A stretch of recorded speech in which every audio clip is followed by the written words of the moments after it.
Hello, and welcome to this week's episode of Hello Judges, sponsored by Taylors of Harrogate. My guest this week is Sierra Yeo. Sierra works for the Zurich University of Applied Sciences and is the reigning UK Brewers Cup champion. This is a great episode, and Sierra gives a glimpse behind the scenes at this year's World Brewers Cup in Melbourne. This podcast was recorded at an altitude of 1,700 to 2,000 metres above sea level. At this altitude, there are greater extremes in the day and night temperatures. This means that the podcast ripened at a much slower rate, building up complexity and sweetness. Please enjoy.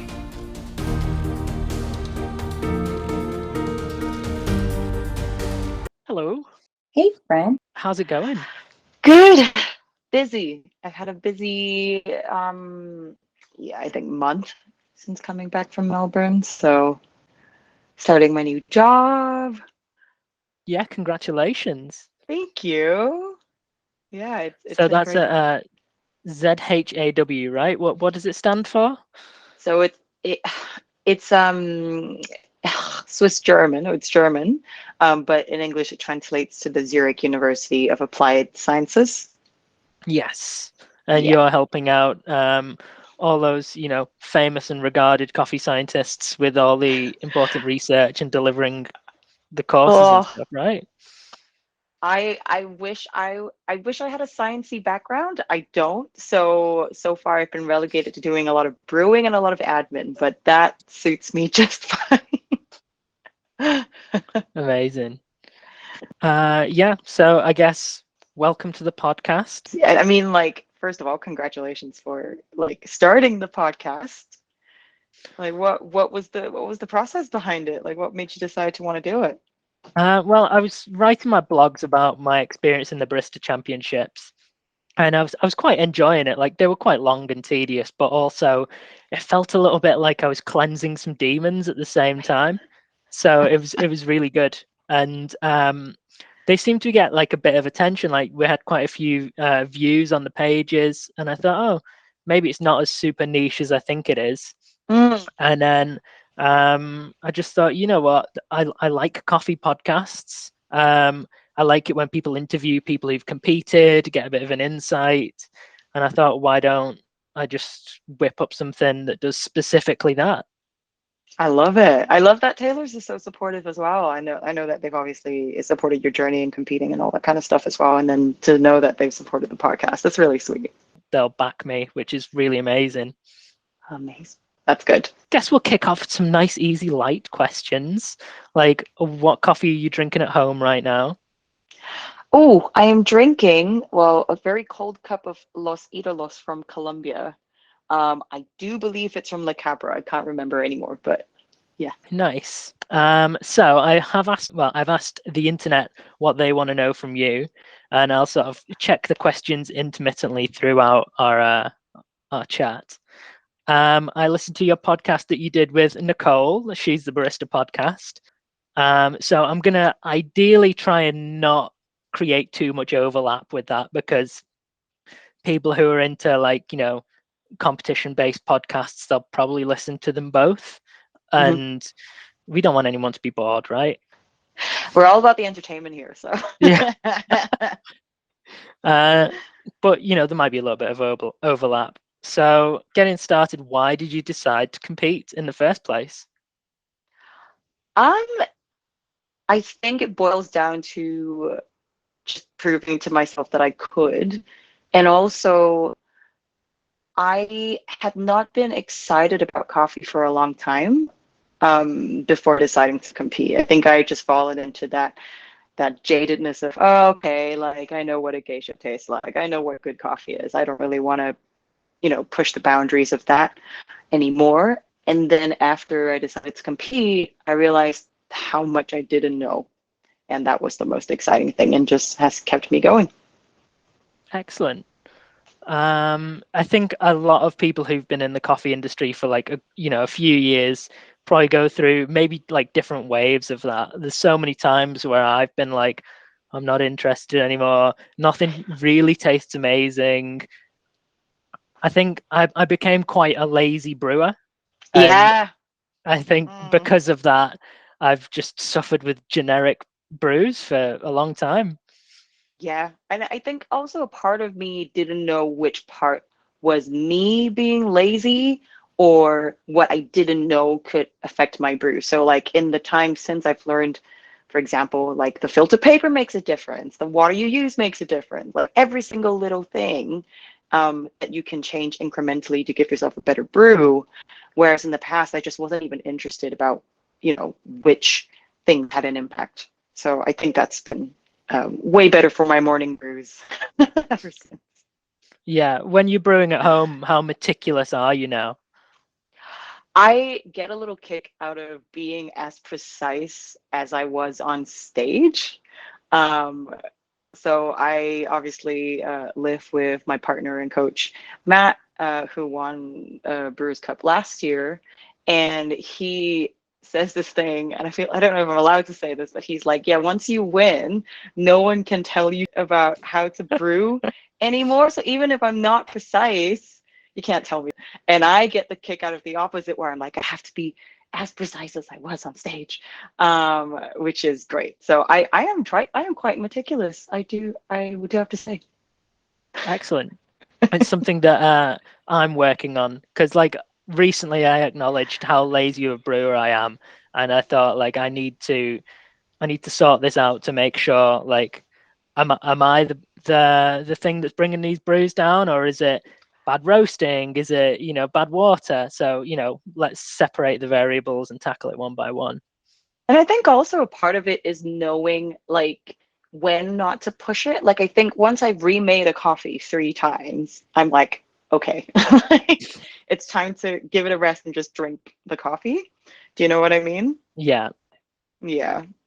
So I suppose this segues quite nicely into how did you approach the compulsory round in Brewers Cup? Like, what was your technique? What was your approach? So my approach this year was to do both a drip method and an immersion method, and I think that's quite common across people who are experienced in compulsory, just because you have to cast such a wide net to know, you know, what the coffee works best with. And it's very hard to tell with a method with a small margin of error. So for example, I've found that with, say, the April brewer, that's got a very small margin of error. So I have to nail it with this coffee, or this coffee has to fit exactly, otherwise it's not going to taste as good as it could taste.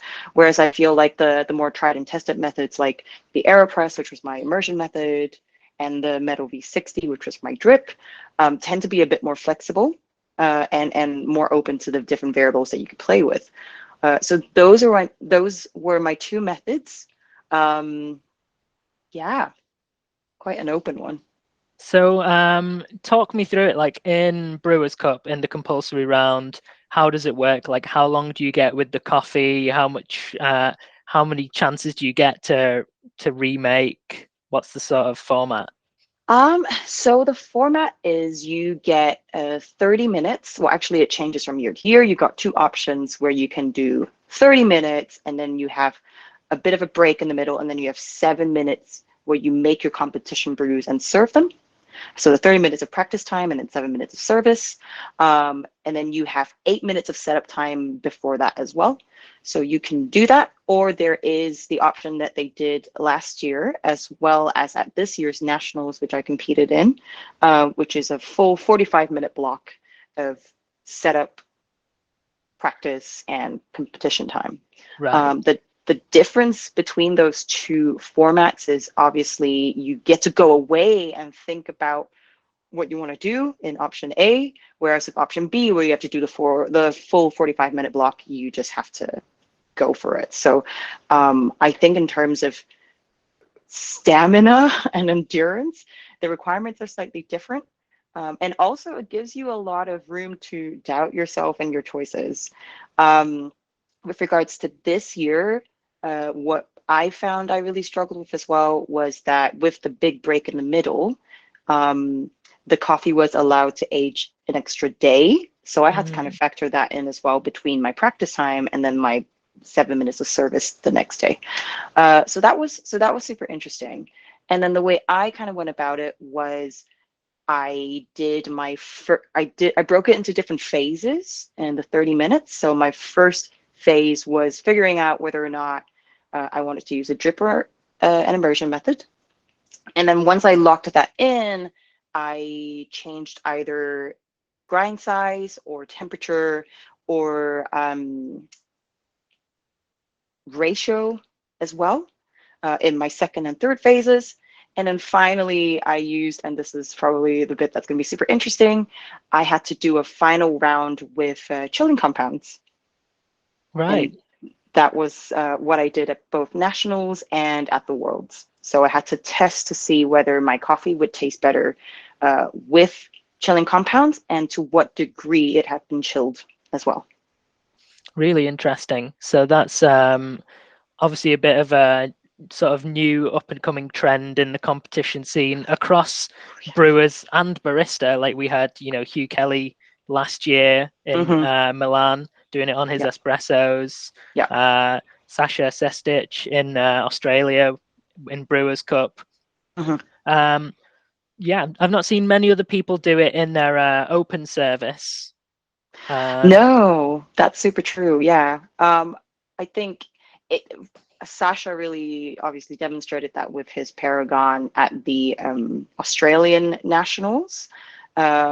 And to me, I think if it wasn't for that beautiful design of the Paragon, and also this is not an ad for the Paragon in any way, shape, or form, it is just explaining that it's so finicky and you only have 10 minutes for the open service on stage. So to include the factor of chilling compounds is something that I think people have to really think about going forward.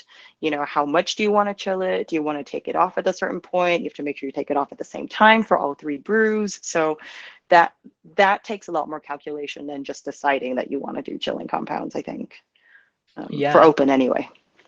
Yeah, really interesting. I suppose I didn't think of that perspective of it, like having to make sure that everything's neat and tidy and the timing's spot on with everything. Whereas I Mm-hmm. suppose with compulsory, you've got a little bit more flexibility. Yeah. So it was your first time competing and you won the UK Brewers Cup Championship. Um, how was that journey? Like, did you think you had a chance at winning when you first entered? Absolutely not. I think for so long I kind of held anyone that competed, regardless of where they placed, in such esteem because competition is such a trying thing.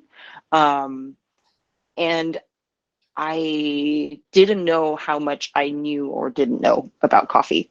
And then, yeah, as a result, I think I went and signed up and thought, okay, well, I'm just going to give it my best. I knew what I was good at, which was being on stage and being comfortable on stage, and that certainly helped a lot. But then at the end of the day, this is a brewing competition. It's not a performance evaluation. So I knew that I also had to prove that I could brew as well. Yeah, so Great. Like, what were the sort of main hurdles you felt you had to overcome as a first-time competitor? um in terms of the actual brewing and making of coffee, like I think I had a solid enough base, and it was more just knowing how deep down the rabbit hole to go. And everyone talks about the rabbit hole. You break down every single variable. I remember testing things like different filter papers, the flow rates of different filter papers, um, grind time intervals. So like grinding a coffee and letting it rest for like 8 minutes, 6 minutes, 4 minutes, 2 minutes, and being able to taste the differences. So things that like normal human beings don't even think about when you go into making coffee. I would like to think anyway, if you are a normal person and you're listening to this and you go, I'm doing this with my coffee, you're not normal. And you should compete. Um, and I think the other big hurdle was emotional and mental management, because no one ever tells you what to expect. And I think people who go into competition, I do think there's a healthy desire to want to win. Like I'm not, I'm at least I'm not speaking for anybody else, but I know that I would go into a competition knowing that I wanted to win, or at least trying to win. But then also managing, how you feel if that doesn't happen, how to win gracefully, how to lose gracefully, like all that stuff was super new to me. It is a huge like emotional roller coaster. Like Mm, before competing, during the competition and afterwards, it's like it's quite hard to explain to people like what to expect. So absolutely. like my experience, I put a lot of time into, practicing beforehand, and like whether it was like during work, after work, on the weekends, going somewhere else and practicing in a strange environment, reading the rules a silly amount of times. Reading the rules. Always read the rules. No, absolutely. Yeah, Um, Yeah, and I think one other thing that's just come to me is, space and equipment as well. So I was very lucky to be able to have equipment, stuff that I borrowed from work, or, places to train. Like I trained with Claire, who represented the United Kingdom this year in the Barista Championships and is now third in the world. I was able to train with her and her coach Rosa, and my coaches at the time, Matt and Lisa Laura. And to be able to be supported by a team, to be able to ask for knowledge from people who had done it before, was so invaluable. And I think there's a real privilege there. And I think also it's partly my personality. I'm the kind of person that can go and ask people, and I don't feel self-conscious about doing that. But I know that that's such a big hurdle for a lot of people who are first-time competitors, or who are new to the world of coffee and decide that competition is something they want to do. It's very hard to ask for resources and help, I think. yeah. I think it's something that's said in every sort of chat about competition ever, but like surrounding yourself with a team, whether they be experienced people or just people that you can lean on, Mm, is so important, and I think to an extent it takes a lot of stress off, but then also maybe you feel a certain level of not wanting to let them down. So yeah, maybe you pile more pressure on that way. I think so. And I think the whole team feels everything, like, whether or not you do well or not do well, the whole team is there for the highs and the lows. Um, and I think also to speak to, what happens backstage as well, having a team with experience of what should happen or what is supposed to happen is so crucial. Like knowing where you should be for your briefings, knowing the rules as well as you do, knowing intuitively what you need. Like when I spoke to um, Claire and Rosa, like, Claire was saying, oh, we were in each other's heads all the time. And, Rosa knew when I needed a break. Rosa knew when I needed my glasses to be clean. She just went and did it. And in my case, it was very similar for me and Matt as well, especially at the Worlds, where he knew when my coffee needed to be ground. He knew when I needed to have my trolley out on stage, and all that kind of stuff. So having someone there to be that spare brain space for you is so key. Yeah, for sure. And like in my experience when I was backstage preparing for barista, I realized I was like down one dosing cup, and I was like, I had a packing list. I packed it. I ticked it on my packing list, but it's not here. I can't find it. And so I said to my coach, Nicola, I need a dosing cup. Like, what am I going to do? And she was like, I'll find you one. I'll go and borrow one from someone else. And so I ended up with a borrowed dosing cup, and the following day found my missing dosing cup just in the bottom of my stuff. Damn it. But just knowing like during your backstage practice time, which is, a limited amount of time to get everything tasting amazing, I was like, oh, I'm missing this one tiny piece of equipment which Mhm. will really throw me off. Mm. I mean, it's so, I think that's the other thing about having a coach or a team around you, which is to mitigate your comp brain. I think as competitors, it's just the thing that happens to everyone. You are just so hyper focused, and you have such tunnel vision on doing well, that you just lose track about certain things. You lose track about certain priorities. You forget to say hi to people, like little Yeah. things like that. And you just need someone there who is able to keep you grounded and keep you human. for however long you're competing. For sure. So did you experience any difficulty in relation to being, you know, a minority in the competitions? Um, this one's a tricky one because I I have a lot of privilege. Like I have a privilege of having good connections to people, to places. So that's kind of nullified what I would have felt as a minority. And then when you look at the overall competition at Worlds, it's obviously incredibly diverse. Not as diverse as it could be, but it is. So I don't know if I felt it, but I think a lot of people and a lot of the discourse that has surrounded both myself and Claire since winning together in the United Kingdom has been very inspirational. It's been very hopeful. People have been like, you've really inspired us to compete, and a lot of these people are women, a lot of these people are people of color, and it's been really hopeful. And I am so excited to see what the United Kingdom kind of comes up with next year when we start competing again for the 2023 cycle. Yeah. Like, well, surely it's not far off, right? It normally tends to be like barista heats, January, February, Woo! something like that. Yep. And because Athens is next year in June, so yeah, it's probably going to be done early next year. So I'm hoping they do heats with Brewers Cup next year. me too. It's really getting big enough at this point, and so many as a result of like the growth that comes with a growing competition. There's so many changes to the format that we could hopefully propose or introduce that could better the competition. You know. Have you got any sort of specific things that you'd like to see change or be introduced? Um, I'd love a semis format. That would be pretty cool because from what I remember of nationals and worlds, and I think historically it's always been done this way.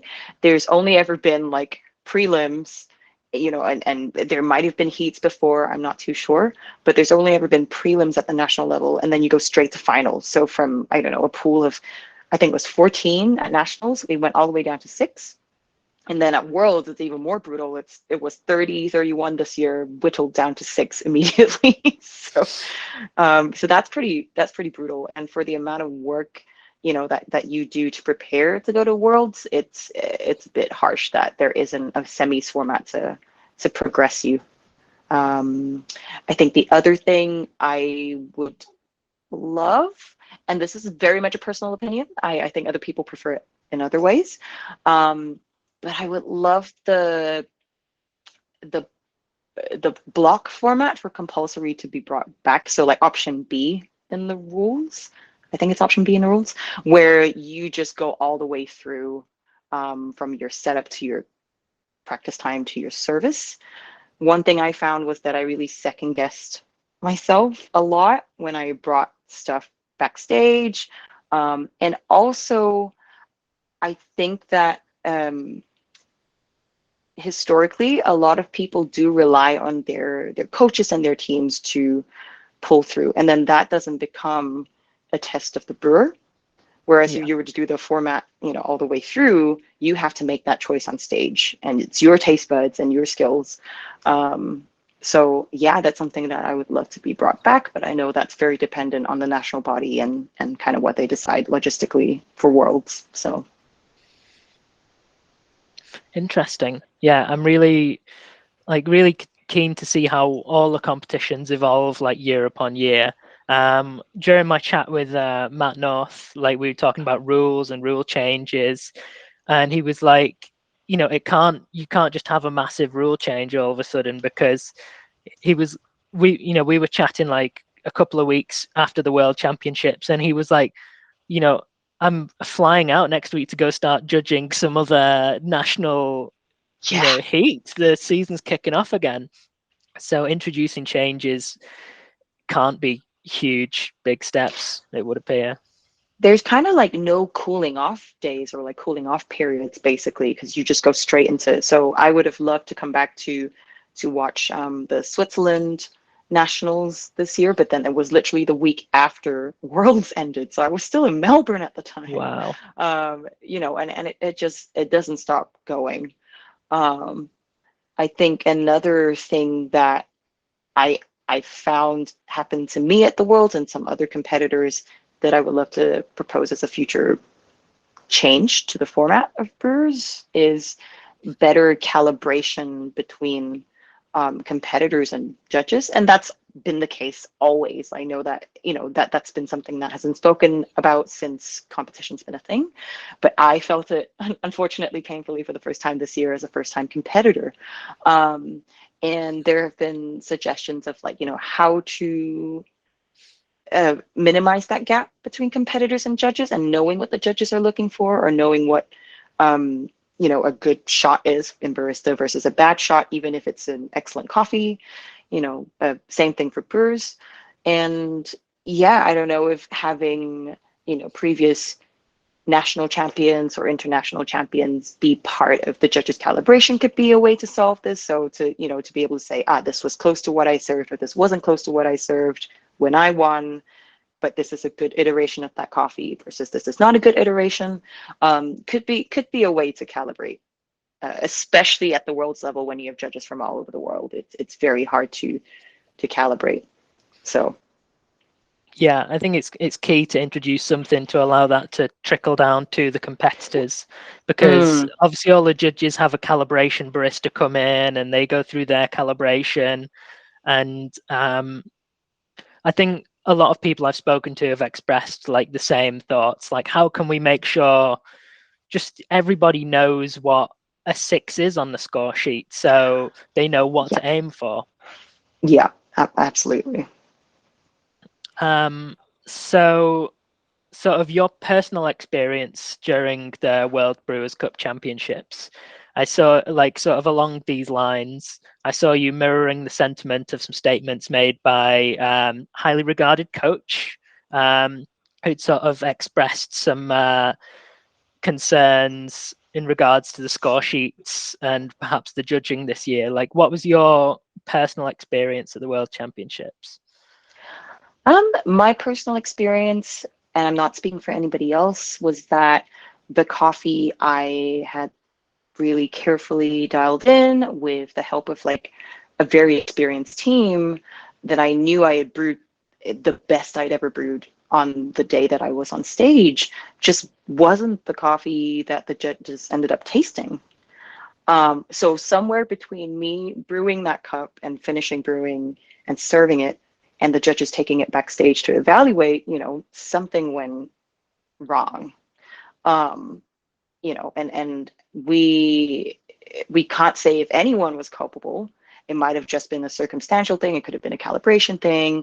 Um, that really crushed the scores of the coffee that I ended up serving, and that was just devastating. It was incredibly painful. Um, and then kind of reading, you know, fellow competitors' responses who might have had a similar experience to the one that I had, looking at the final scores, seeing that the window of scores from the highest scoring coffee to the lowest scoring coffee for open service was actually quite a tight window this year. Um, you know, reading judges' responses to what had happened this year, both at Barista and at Brewers. Um, I guess the gray area that I was wondering about, because I kind of looked at my score sheets, and in my technical and workflow, I had scored very good scores. So the conclusion that I could draw from my score sheets, from the, you know, the bad tasting notes and so on and so forth, to the accuracy and workflow, was that I had brewed my coffee uniformly badly. So, you know, and that's such a surprise, because I think at that level, everyone is an incredible brewer. Everyone has taken the time to dial in their coffee, you know, and there's something to be said about brewing an incredibly risky coffee, and, you know, taking that risk and saying, I'm not sure if this is what the judges are going to appreciate this year because it's out of trend, versus something that versus the thing that happened this year, in my opinion, which was that, yeah, wow, like, okay, surely then a lot of people are out of calibration with the judges, which seems incredibly unlikely. And this year's competitor pool was incredibly skilled as well. I think you've seen some of the names to come out of the Brewers Cup this year. So that was just a very surprising thing. And I think I would go so far as to say that's potentially an anomaly. So then that kind of brings it back to my personal experience, which is, do I take away from this the conclusion that, oh, I never want to compete again because I don't know if I can go through this heartbreak? And I'm sure every competitor goes through this. Or was this genuinely an incident of me being out of calibration with the judges? Like that I brought them a coffee that they just couldn't appreciate because it was so wild, or so unexpected, or so unorthodox? Or do I accept that this was an anomaly and throw my hat into the ring again next year? So these thoughts just kind of going about in my head. I genuinely don't know what the answer is. I know that I love to perform and that I love to compete. And I would absolutely encourage other people who feel the same way about competition to do it again. But to know that this is a risk is terrifying. Yeah, definitely. I think on the topic of thinking about, competing multiple times, like I've competed in Barista Championship twice, and the first time I did it, like I got so much out of it. I learned so much, like about myself and about, making coffee in a very specific way. And I thought, well, that was an amazing learning experience. Surely I can't get as much out of it by doing it again, because my approach was initially like, not, oh, I'm going to try and win, I want to be the champion. It was like, let's give this a go, I'm really interested in it. But then competing in the same competition a second time, I think, especially because a couple of years had passed between first and second time, I got just as much out of it the second time. And I just think it's a really interesting experience. So I'm not being like, hey, you should compete in Brewers Cup again. But I think like there's definitely, there is personal benefit to competing that is like just personal development, skills, learning more about yourself. And I think that doing it multiple times can unlock those doors. I totally agree. And I think it it is something I will probably go back to. I don't know if this year will be the year. If it is, great. I've dusted myself off. That's wonderful to know for future Sarah.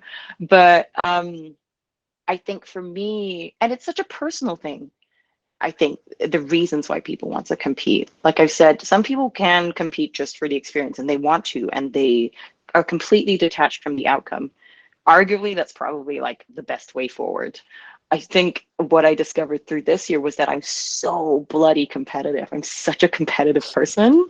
I don't think I ever I don't think I knew that for a long time. And then I was like, holy shit, I'm actually really competitive. And part of competing for me will always be there's always a tiny part that will be concerned about winning and will be concerned about placing as highly as I can. And I don't think that's a bad thing to admit. But certainly I see a lot of, for example, my friends who engage in other competitive things, so like sports.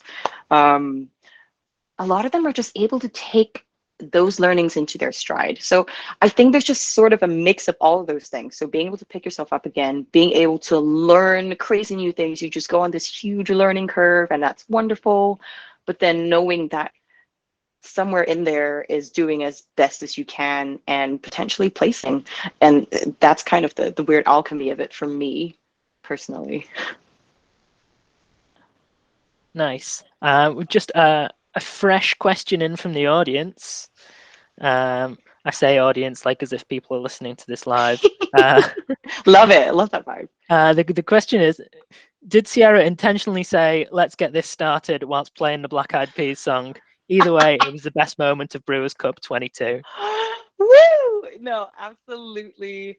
I think if you look back at the Nationals routine, music was a very intentional part of it. Like I really wanted my audience to have fun as well as my judges to have fun. So I dropped a couple of Easter eggs in there.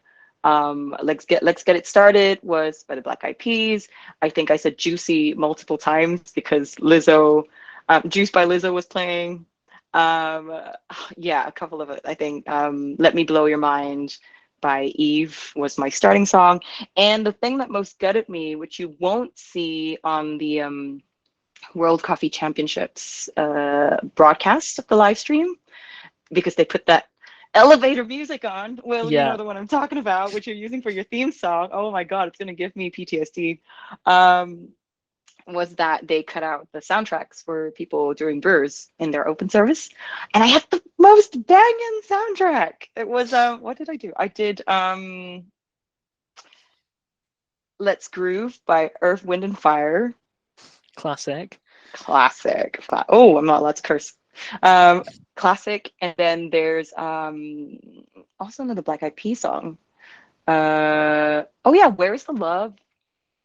Another tune. And then there was Hooked on a Feeling by Blue Swede. So All kind of cheesy bangers going on. oh yeah, like it was, and I really did, and it really did tie into the coffee as well, which was, you know, coffee that makes you feel good.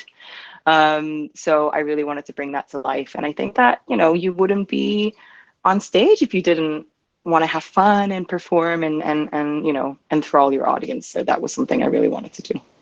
Amazing. Well, that brings us rather nicely to a question from Claire Wallace. Uh, what is your biggest tip for delivering an engaging Brewers presentation on stage? Oh, um, I I don't know if I can speak for everyone on this, but for me, it's having fun.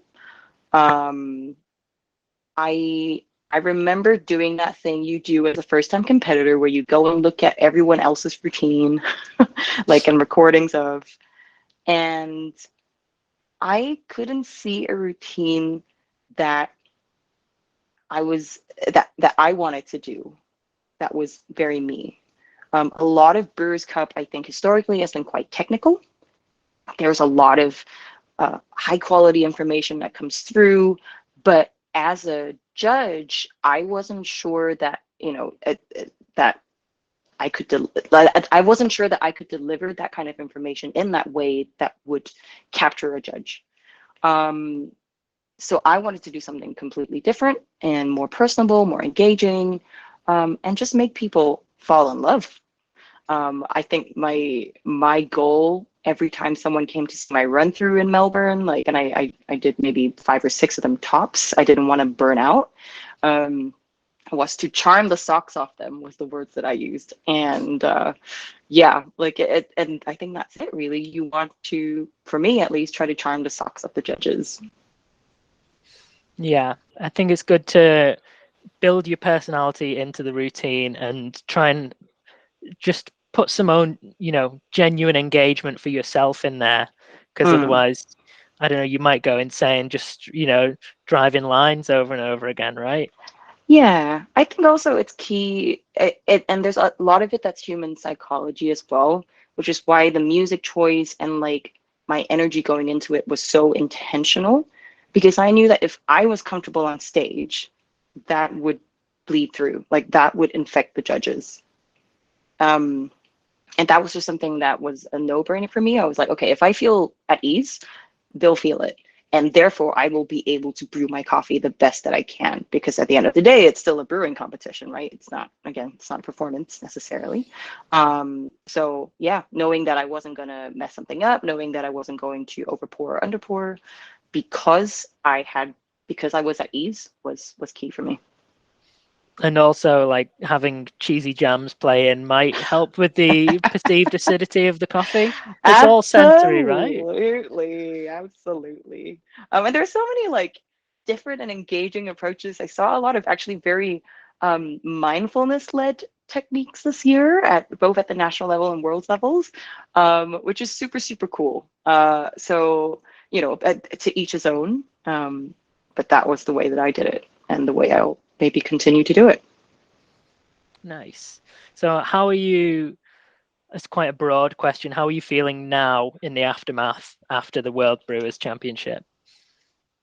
Um, I I feel like I've gotten over the most of it. I obviously didn't do as well as I wanted to do. Actually, that's such an understatement. I was expecting myself to do well, and I didn't do well. And there's so many things tied into that. Knowing that the results this year are not reflective of what I know I can do. Knowing that one mistake at crunch time really cost me a lot. So one thing that I really struggled with was that I had all of the training time in the world. I was very lucky to be able to train. Like I said in Nicole's podcast, I was able to train for 2-3 months, pretty much paid. So in terms of the most perfect lead up ever to competition, I had that this year. And yet what happens on the day happens on the day. And that was something that I just wasn't prepared for. So in a way, I kind of thought of this year as earning my stripes and knowing what nerves can do to you on the world stage is so important. Um, and yeah, I think I'm still kind of processing that and also processing how I deal with failure. I think that's something that no one can teach you unless you kind of go through it yourself. So yeah, I hope that answers your question. No, yeah, for sure. So definitely, like, it's a good insight. Like we mentioned it earlier on, but the aftermath of competition, you're going through so many ups and downs in your mind, no matter, like, especially I imagine if you win, right? Like how were you feeling when you won the UK championship? What were your initial like thoughts from being announced winner? I mean, it can be best summed up by, I think, after I won and was presented the trophy and was going around, like, saying hi to people, shaking hands to people, I put the trophy on the ground because I was just so, like, I don't know if ashamed or embarrassed is the word. I was just so sheepish, I think, about it. Like, who wins on their first time? Was it a fluke? Um, like, do I deserve to be representing? Um, yeah, like all these things. And I mean, that's very conveniently covered, by the term imposter syndrome, but it was just more than that. And I think I continue to question myself all the time. It's a bit of a double-edged sword. You just always ask, do I really know what I'm doing? Would I, continue to know what I'm doing next year if I were to compete again, and all of that stuff. But then going back to your point as well, actually, I felt like I think actively still, that we don't know how to have the best discourse around not winning. I think winning is not that there's a script for winning, but I think that on the whole, it's easier to be able to talk to people about that and kind of what you did well. But when it's a conversation about what you didn't do well, and then you're talking to other people who also didn't do as well as they hoped, like there just isn't a lot of discourse around losing and how to lose. Um, and also how to pick yourself up again. So maybe that's something that as competitors, maybe we could have more support on. Maybe we can support each other better. Like, yeah, that's kind of my thoughts about it. And also thinking like within the system, the judges debrief that you get like post competition, like every time for me, it's been kind of like the end of the day, and you're like, okay, the judges are available if you have any questions about your score sheet. And like, you have to know what to ask, right? Mm. You can't just like go up to the judging panel with your score sheet and be like, so tell me, tell me what went wrong. Tell me more. Yeah, exactly. And I think it's very interesting when you're the winner, and for me it was my first time as well, because I kind of walked in and I was like, well, this is the first ever time I've ever had something like this. What am I supposed to ask you? Like, and also, what could I ask you, given that I've won? Like, what could I have done better? Like, what do you genuinely ask? Um, and I think now looking back and going back again, if I were to compete again, and if I did win, I'd be like, no, actually, you gave this, an 8.75. What could I have done to make it a 9 or a 9.25? It, I think that once you have that first year or that first round or that first competition under your belt, you know a range of scores, of what is acceptable, and what is acceptable from yourself and what isn't, and then you can go and say, oh, okay, where could I have gotten that extra 0.25? Where could I have got that extra 0.5? Does that make sense? Yeah, definitely. Just a interesting thought. Between winning the UK Championship and going competing in the Worlds, did you have any chats with judges like from the UK who judged you? Did you get any sort of additional advice, coaching feedback from them? Because they're allowed to then give that to you after the competition season, right? Yeah. So I did, I had chats with judges who had judged me at nationals, who had sat in on either my first round or my final round. But then once we were preparing for Worlds, so I had already moved to Switzerland by that point. Like I had moved pretty much after I won to maximize the training that I could get, with Matt.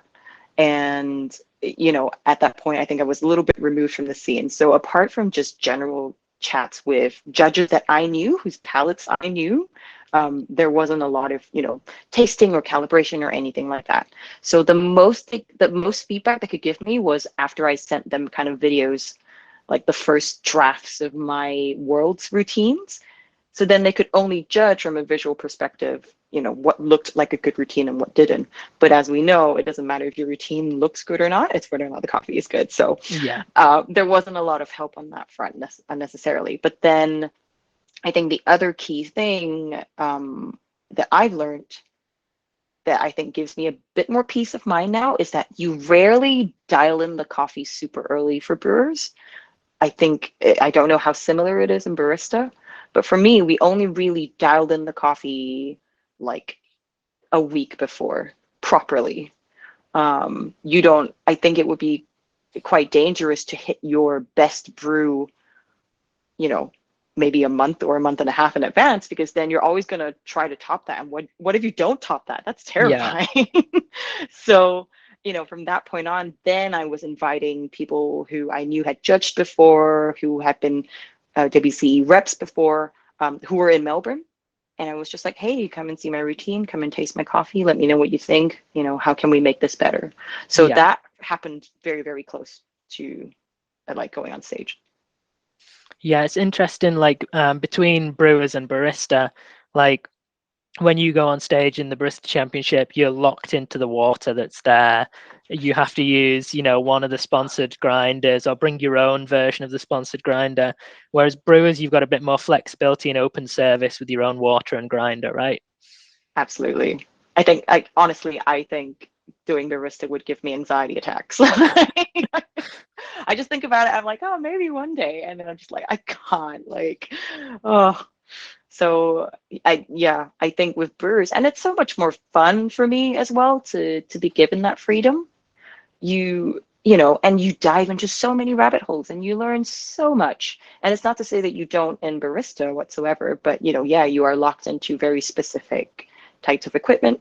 And you might not have access to them a lot of the time if you're Yeah. training. I know global access is super hard to get for some sponsors. Whereas with brewers, you have that freedom to say, okay, I can use this grinder or this water. So, like, just thinking about that in terms of brewers, obviously you went from Switzerland to Melbourne. Did your coffee taste dramatically different, or because you had control of the grinder, the water, etc., was it still the same? Um, it did taste different, not drastically so, but there were peaks and troughs, I think, throughout the entire process. We did really struggle with trying to get our calcium down. Like I just remember like the minerals would just fall flat pretty much like within a day, and that's never really happened before. It didn't happen at nationals. It's not happened in the time since. And then it's just on that day for some reason, or during the 2 weeks that we were preparing, like you're just constantly struggling with calcium of all things. So yeah, and then because my water played such a big part in my final brew, like some people do use prepackaged, mineral sachets and stuff like Aquacode or Third Wave, but we make our minerals from scratch. So that was another factor that was in our control that could as easily have not been. But yeah, I think on the whole there was an upward trend, and I don't think we ever hit the best brews of my coffee while we were in Switzerland. I think, once we got to Melbourne, it only started getting better and better and better. And that was such a relief. That's exactly what you want, right? Oh, yeah, absolutely. So thinking back, maybe before you decided to compete, were there any memorable Brewers Cup routines that you like loved? I mean, I know you mentioned earlier there were none that you sort of saw yourself within, but were there any inspiring, routines that have stuck with you? Oh, 100%. Like, I think a lot of them, I looked at a lot of finalists routines, particularly because when you get to that point, it's like, okay, it's got to be down solid. It's got to basically be as easy as breathing, your performance. So I watched a lot of those. Emmy Fukuhori's really stood out. Emmy's also based in Switzerland, and it's very good to be able to pick her brain as well. Just how personable she was, and how, engaging and yet professional and yet playful and friendly. Michaela Walgren's one as well, just that touch of charm. I think she says something like, this coffee, that there's several different things I'm gonna, put in this coffee to make it taste good. And the final element is me. And I was like, I love that. Xianing as well, when she won and I was just like, how are you doing this? Without losing your head, you have made a brew that you've brewed with your left hand, and you have an extra brew to share with the judges. I don't understand. You actually did that too for your nationals, didn't you, Will? Did you do I an extra? No. I didn't share anything with the judges, but I made them like 2 extra drinks I didn't need to, just to make things harder for myself. I love it. But no, I mean, I love that, and that's also a way for you to QC, what you've brewed on the day as well, to know that you've brewed and tasted exactly the same things. But yeah, those were all routines. And actually, I also watched a couple of barista ones. Juyeon's, when she won. Yeah. I mean, we're not allowed to sit on our tables, unfortunately, or we'll be disqualified. But just that energy and that excitement of I don't really know what the phrase is for it, but I guess kind of like pulling the rug out from under your judges' feet so that they don't know what to expect, and they're waiting on you to tell them what to expect. Whereas with a lot of judges, they come on stage and potentially they go into this autopilot mode of, oh, I'm a judge now, and this is that interaction, and this is always going to go this way. Yeah. Whereas like with what Juyeon did was so surprising and engaging, and yeah, I think those were the routines that I kind of took. Those are the routines, that level of like smoothness and professionalism that I really wanted to draw from. Some excellent choices. Aside from watching those routines, have you got any advice that you'd give to people who are thinking about competing in Brewers for the first time? Oh, apart from all of the things we spoke about in this chat, I think ask for help.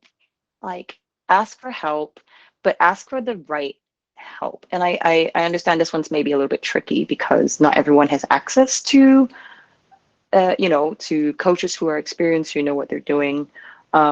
There's plenty of groundwork that you can do. You can read the rules, know them inside out, and then on top of that, try to ask for someone who has had competition in the Brewers Cup, who has done well in the Brewers Cup if you can. Ask for, like, don't be shy to ask for sponsorship. Like when I was in nationals, brewed by hand really came through with a lot of kit and equipment for me, and I do believe they are intending on doing the same for future years and future cohorts. Do research, like watch a lot of videos, read a lot of blogs, try to strike up conversations with people who have competed and done well and what they did well, listen to podcasts like this one. I think the other thing I would probably warn people, and this is very time sensitive, is don't think extract chilling will solve all your problems, because they will not. As someone who messed up extract chilling, so it's just a word of warning, like at the nationals level, I left my coffee in with the ice cubes because I was using whiskey rocks at the time. I left them in for too long and cooled my coffee down too much and served a cup that was basically evaluated from cold. Still came third in compulsory, but not the kind of third you want. So yeah, just knowing that you could potentially lose your head on stage and do stupid things like that, that I hadn't done during training, is something. And also, yeah, extract chilling, and do a bit more research on it. I know the research is still super new, but it will not solve all your problems. So it's not a magic bullet for doing good brewing. And people with no extract chilling have done much better. Ask Paul Ross for that, because he went in with 3 AeroPresses and bossed the hell out of everyone. So, there's ways to do that really, really well without extract chilling. So Did Paul come first in compulsory? he did come first in compulsory. What a legend. He didn't even brag about that when I interviewed him. I mean, no, he did, and and he is just such a phenomenal barista, and he's such a phenomenal coffee professional. He's a great palate. He knew what he was doing, and I think his experience in previous competitions had really helped. So, yeah. Yeah, very experienced, Mr. Paul Ross. Mm-hmm. Nerd question. What grinder did you use? Ooh, okay. So for nationals, I used the Kinu. And then for my worlds, I used the Easy Presso K Max. K Max? K Pro. K Pro or K Max. One of the two. Can't remember. Any particular reason you swapped from one to the other? So I had tried a variety of grinders throughout the entire journey from nationals. I tried the Comandante, which is, relatively speaking, probably the most widely known and most accessible, not from a price perspective, unfortunately, but yeah, most accessible and well-known grinder. And then wanted to open myself up to different ones. So with the Kinu, it gives a lot of body and a lot of sweetness because there's a lot of fines, I think, in there. Well, not a lot of fines, but relatively more fines. And that's sometimes the profile that people are looking for. But with the Easy Presso, I found that it kind of straddled that middle ground between the Comandante with its highlighting of acidity and the Kinu, which was more sweetness and body. And for some reason, the Easy Presso was just super clean for me, while not compromising on either. So it was just a nice middle ground. And it worked the best with my coffee. So we did try all of the different grinders on that coffee. And for some reason, the Easy Presso did the best. So. Excellent. So it's yet another rabbit hole for people to delve into, right? Yeah. Which of the million hand grinders in the world is the right one for my coffee? I think it's such a, I don't like, it's such a contrived thing, the Brewers Cup. So I don't want people to think, especially if you're a new listener or a person that's new to specialty, it's not the be all and end all of coffee making ever in the world. Like, so much of what we do is so hyper engineered. Like I've heard of people like remixing fines into things that they've sieved out, or like what Elika did, and he has done historically, is to layer eugenoides below his Sudan Rume. Like all these things normal people don't do when you make coffee. There just isn't the time and there isn't the money for that. So if you can dive into those rabbit holes, just know when to stop and know when you are making a perfectly fine cup of coffee.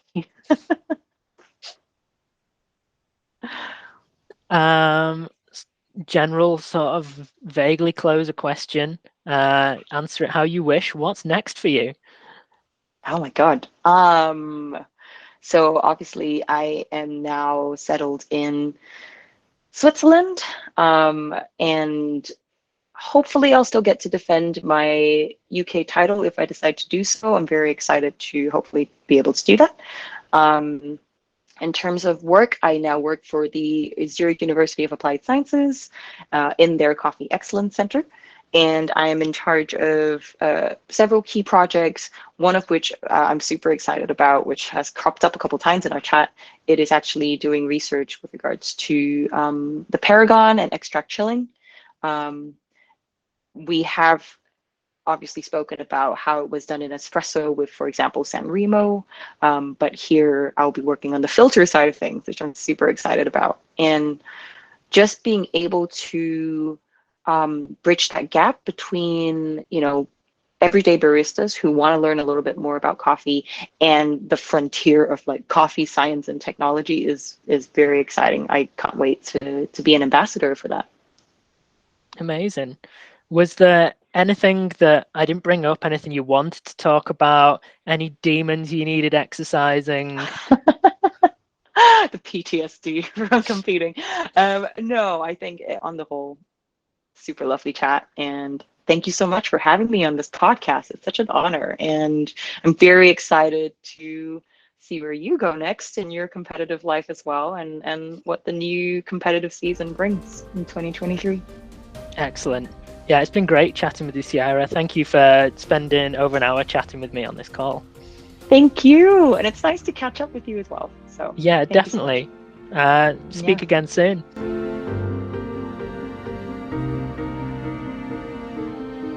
Thanks for listening to this week's episode of Hello Judges. It was great to chat with Sierra all about her whirlwind competition experience from never competing before to representing the UK at the World Championships. Next week, my guest is Dan Fellows, recorded live at Manchester Coffee Festival. Don't forget to subscribe, like, and review the podcast. You can follow us on @Taylors Discovery on Instagram, Taylors Discovery on YouTube, and Hello Judges Podcast in all the usual podcast places. It's been an absolute pleasure to share this podcast with you today. Thank you. Time.